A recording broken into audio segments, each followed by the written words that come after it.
Now, supposing you've had some kind of injury to the eye or some kind of eye surgery which has been done and your eye hasn't recovered.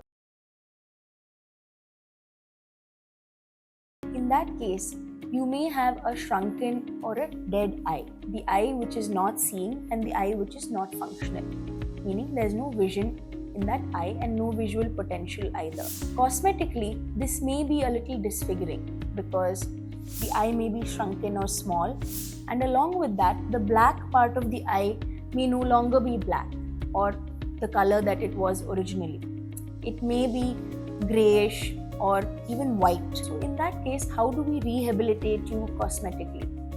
There are several options. The first is if the eye is of a similar size compared to the other, but it's only the whitish area which is bothersome, you can get a tattooing done of the center part with the color which matches your other. The other option is getting a colored contact lens which matches the other eye. This is again applicable if the size is not too small.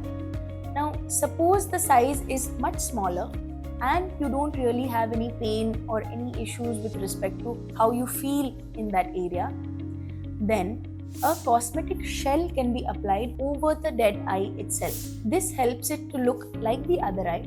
However, the shell needs to be removed and cleaned periodically.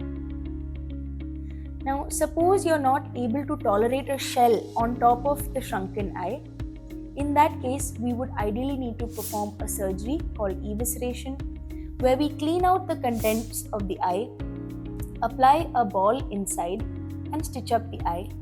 After 6 weeks, once the surface heals, we can apply a cosmetic shell again, the similar cosmetic shell that was mentioned earlier, over this new healed area over the ball.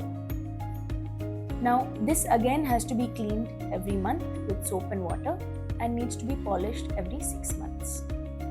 So these are the various options for rehabilitating you cosmetically when your one eye is not functional.